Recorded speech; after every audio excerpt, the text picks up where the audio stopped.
দন্তস্য হচ্ছে ভগবান, র কি, র হচ্ছে জীবাত্মা, দন্তস্য কি, দন্তস্য হচ্ছে পরমাত্মা। তা রয়া আকার দন্তস্য রাস, তাহলে জীবাত্মা, পরমাত্মা, ভক্ত, ভগবান, রাধা কৃষ্ণের মাঝখানে একটা আকার, ওটাকে আকার বলতে পারেন, একটা পর্দা বলতে পারেন, কিংবা একটা দেওয়ালও বলতে পারেন। যার জন্য ওই দেওয়ালটা আছে বলে, ওই আকারটা আছে বলেই না পারছে রাধা কৃষ্ণের সাথে মিলিত হতে, না পারছে জীবাত্মা পরমাত্মার সাথে মিলিত হতে, না পারছে ভক্ত ভগবানের সাথে মিলিত হতে, কারণ ওই আকার আছে বলে। তাহলে আকারটাকে যদি তোলা যায় তবে তো মিল হবে।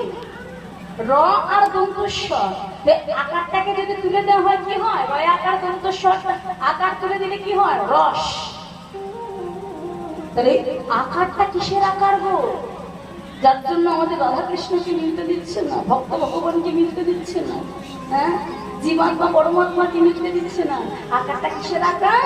আকারটা হচ্ছে অজ্ঞানতার আকার। আকার হচ্ছে অজ্ঞানতার আকার।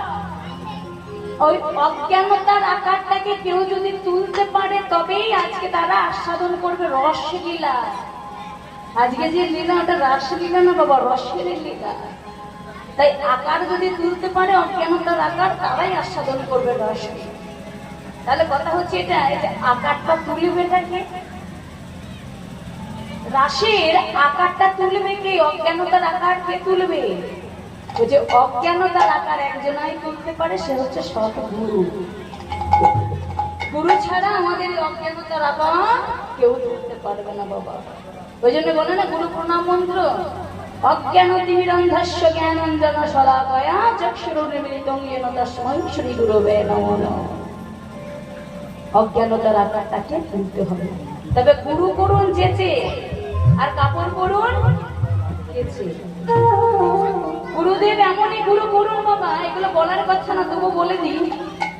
আজকে কথা, এই কথা না বাচ্চা, ও মায়েরা, এমন গুরুদেব করুন, সবসময় একটা কথা মনে রাখবেন, যাকে গুরু বলে স্বীকার করবেন, সেই তিনি যদি পরে মাতালো হন কিংবা চরিত্রহীন হয়ে থাকেন, তাহলে কিন্তু পরক্ষণে তাকে কোনোভাবে অস্বীকার করা যাবে না। তাকেই গুরু বলে সারা জীবন আপনাকে সম্মান দিতে হবে।